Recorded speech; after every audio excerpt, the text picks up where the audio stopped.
Biggest issues that we have today is the lack of attention. Attention has been reduced to, I think it's 8 seconds. We don't just need another and another and another thing. We actually need to pare things back. Undivided attention is very energy consuming from a brain perspective. Our brain runs out of energy or fuel, if you want to call it that way. After 2 hours of a very focused task, it gets exhausted. I always ask them this question: do you drink every night? Like people like to have 1 or 2 glasses of wine to unwind. When they say yes, I have noticed that they are the ones that complain the most. Hello and welcome to the Brain Friendly channel. Let me ask you something. What if the way we work is damaging our brains and we don't even realize it? In this series, we'll explore what it means to be a brain-friendly leader and how neuroscience can help us create healthier, more conscious workplaces. I'm Angela Clark-Jervis. I'm an executive coach, and I'm joined here by Silvia Damiano, who is the founder of the About My Brain Institute and the creator of the I4 Neuroleader model and methodology. Hello, Angela. How are you today? Really well. Thanks so much for setting this up. You're most welcome. I'm really delighted to have this conversation with you today because the way we work is so important. We spend many hours working, and if we can get it right and we can do it in a balanced way, it's much better for us. So Silvia, tell us, what is brain-friendly leadership? Brain-friendly leadership for me is a way to help people understand that the brain is something we all have in common, and how we treat the brain and how we make an effort to optimize its function is going to determine the quality of our decisions, our behaviors, how we treat each other, our moral compass. So it's very important that we evolve our understanding beyond psychology and take neuroscience into consideration. We didn't know much about the brain 15 years ago, and it wasn't available to the normal person or the leader in an organization. Nowadays, there is so much information and so much research about what happens in our brains when we do certain things, or when we make decisions, or when we imagine, or when we inspire other people, that once you have this information, it makes your function as a leader and as a person much easier. So it's important to really become acquainted with all this knowledge and incorporate it into our daily lives. And that is something that at the About My Brain Institute, we share this knowledge with leaders and with people in organizations, and also with the rest of the world who wants to listen to us. But it's an important part of what we can offer to the people that surround us. If we have a healthy brain, we are much easier to get along. If we take certain measures in how we run our day-to-day, we are much more efficient, and we are also happier because we understand what we need to do in order to have a better life. And when I think about the workplace and the different pressures that people are under, it feels to me like we don't just need another and another and another thing. We actually need to pare things back. I'm not talking about not focusing on outcomes and KPIs, but actually working, what's that phrase? Smarter, not harder. How does brain-friendly leadership fit into that concept? That's an excellent point, Angela, because organizations and businesses are set up to make every process and every person as efficient as possible without time wasters. Unfortunately, we are humans, and our brain runs out of energy or fuel, if you want to call it that way. And after 2 hours of a very focused task, it gets exhausted. So we need those breaks. We need those walking around the block or the water cooler conversations that we have stopped doing several years ago. So to replenish the brain is an indication that you are noticing that your energy is declining or your concentration is declining.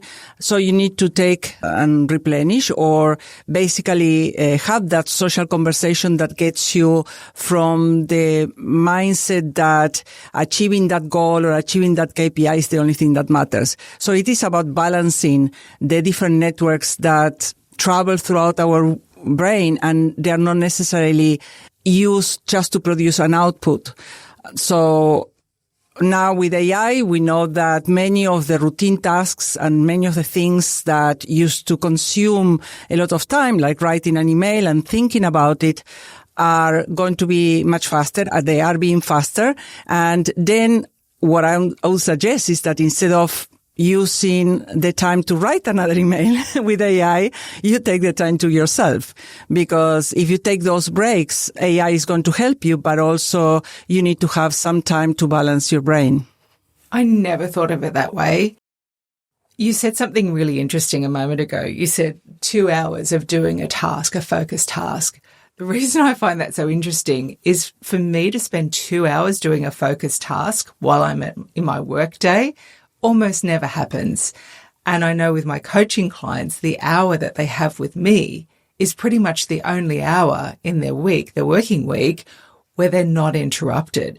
So let's talk about that. When you think about the mental confetti, the fragmentation that happens as a result of us allowing ourselves to be constantly available, how does that come into play when it comes to brain-friendly leadership? One of the biggest issues that we have today is the lack of attention. Attention has been reduced to, I think it's 8 seconds before we get distracted with something else.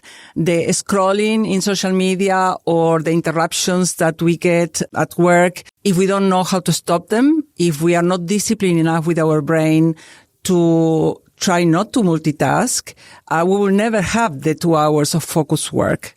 So multitasking was discovered some years ago that the magical number that drives multitasking is 4. So you can do 3 embedded tasks, things that you know how to do it in, and you don't have to think about it, and just 1 new thing. So if I'm having a conversation with you that just walked through the door and I was cooking, holding a child and doing something else, maybe I can have that conversation with you with a very narrow focus for a few moments, but as soon as someone else walks through the door, I will have to distract myself to attend the other person. Mm-hmm. So that shows that the brain has, in a certain way, a limited capacity to handle many things at one time. Mm-hmm. And yes, you can drive and look at your mobile, but the chances of you crashing the car are going to increase significantly.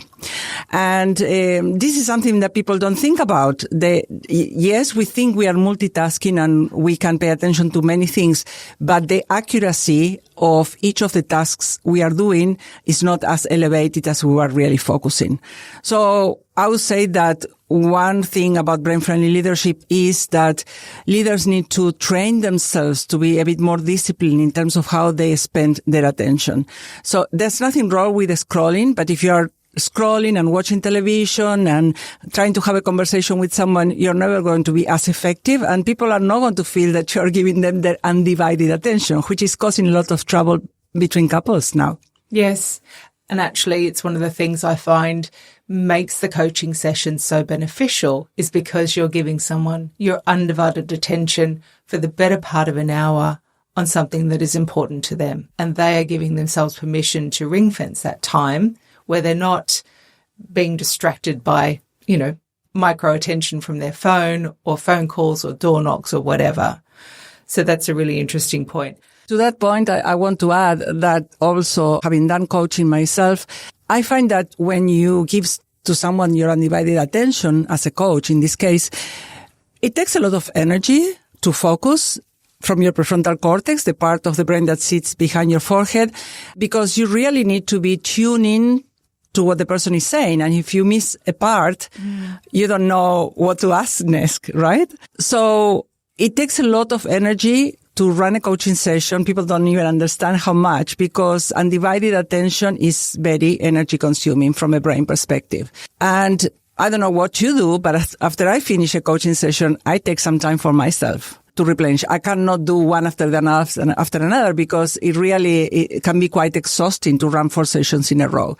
So if you are a customer service representative, for example, that you have to attend many calls, at the end of the day, you're really run down. It's like you need to have some breaks in between. If you're an executive making decisions all the time from day to night, you need to go out and play some golf. So and every brain is different. That's the beauty of all of this. Like some people have more resistance than other people. However, even the most resistant individuals, they need to regroup. They need to rest. They need to do their proper sleep.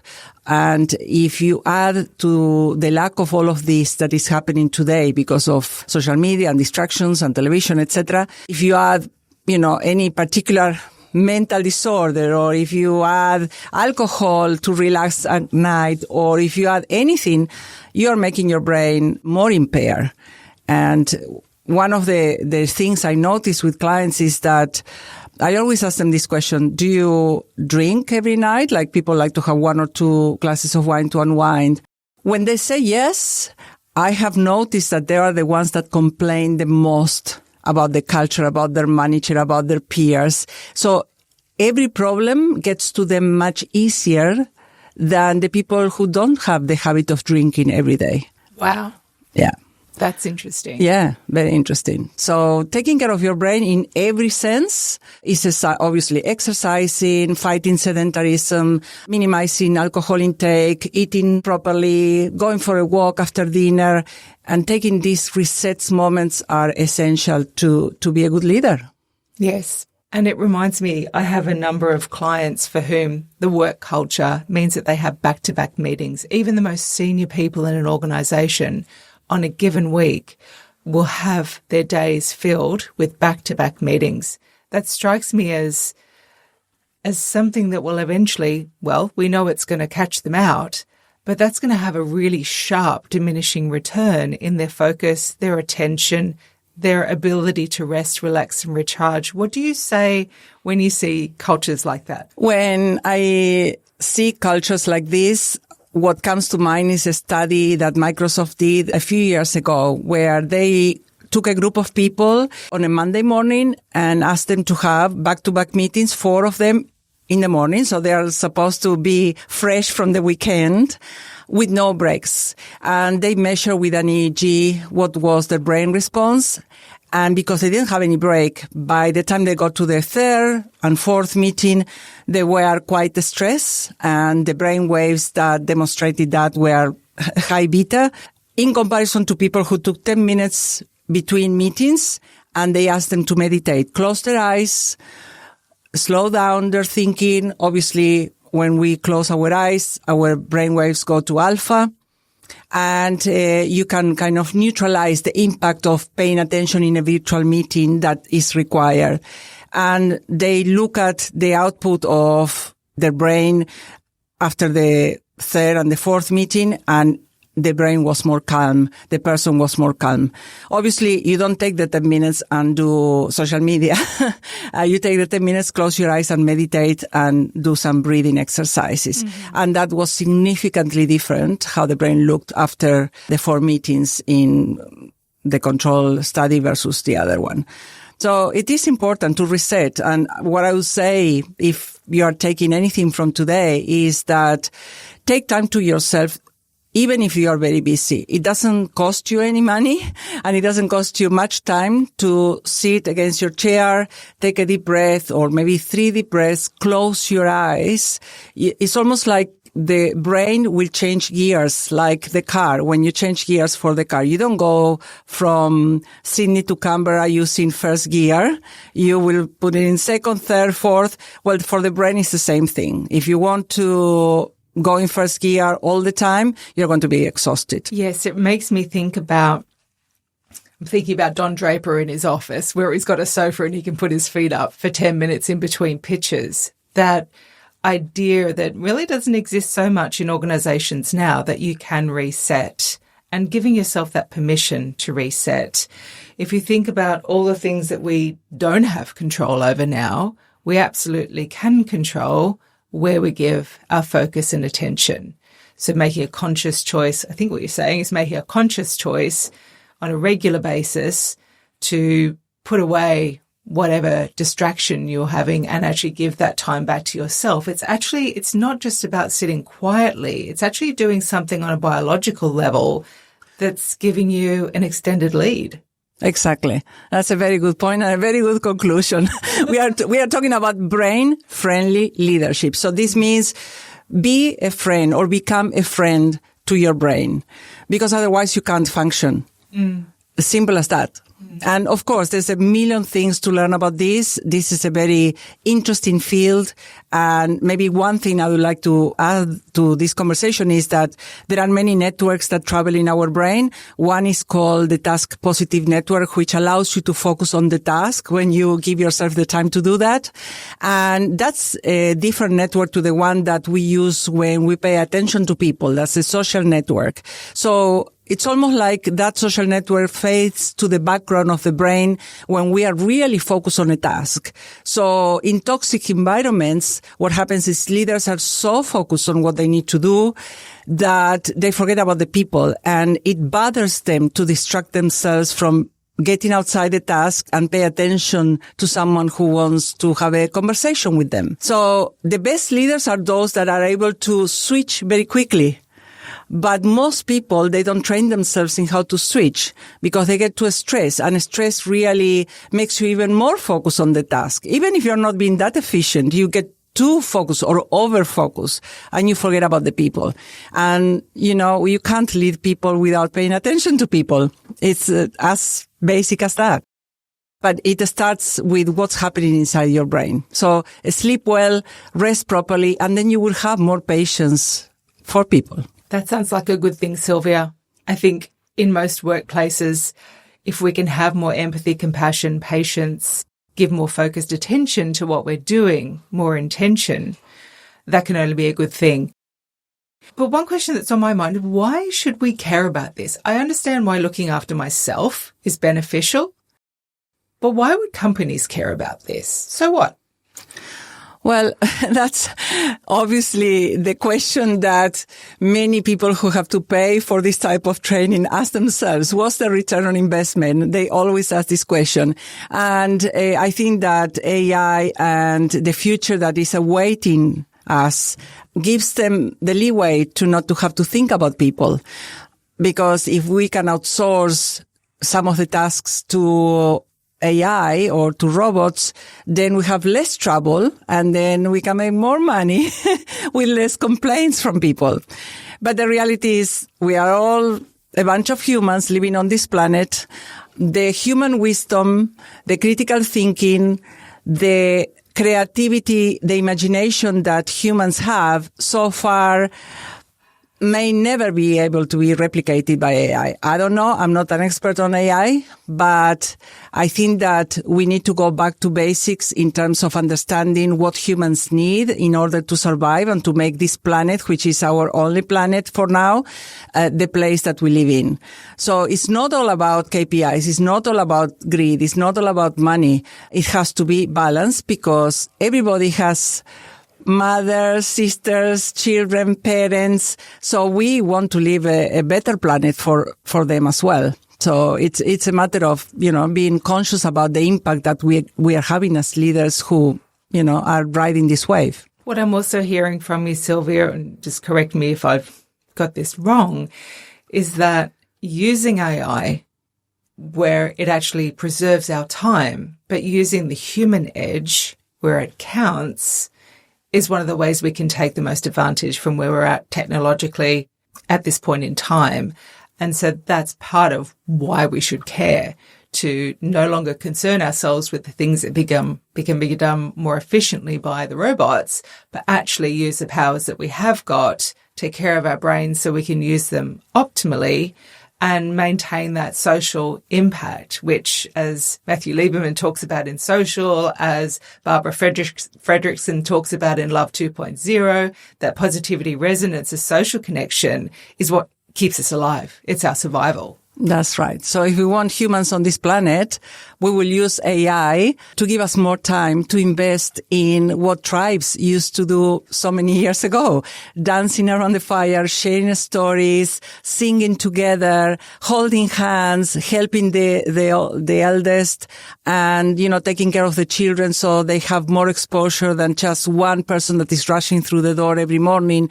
So there are many things to do as humans. It's just that we have forgotten. So my invitation to everybody who is listening is, I love AI. I think it's great. It really minimizes some of the tasks that nobody likes doing, but let's use it providing that we tap into our human wisdom and we don't lose our critical abilities. Because if we just outsource our mind and our capacity to think to AI, we are not able to discern what's right from what's wrong at some point. And it's really affecting the cognition of people, particularly younger people who are just focused on using AI.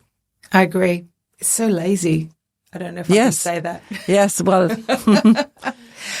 So just as we wrap up, Sylvia, if I'm listening to this, I might be in an organization, I might be a leader or an aspiring leader. What's one thing I could do to take away some insight from this conversation and apply this? Is it simple? Is it tricky? How hard is it? There is plenty of information anywhere about how to optimize brain function. Or if not, you can ask AI to give you some information.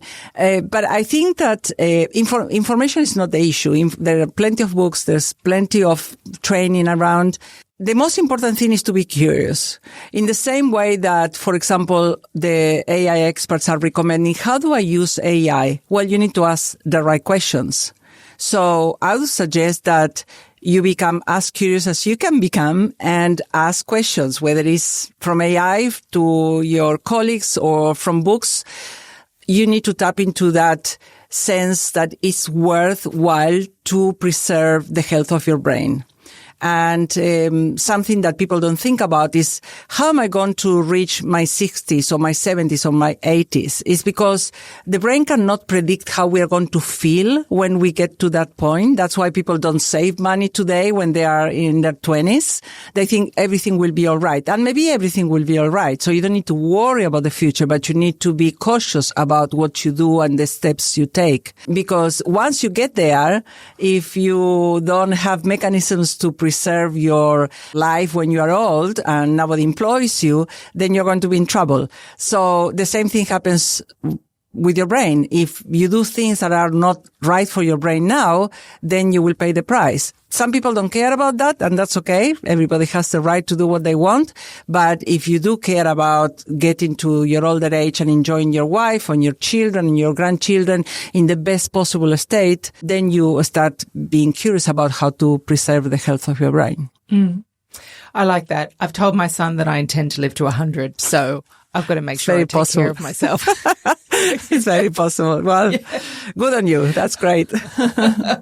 Well, some of these tools are really helping me think about the long game rather than getting through the week. Yeah. Okay.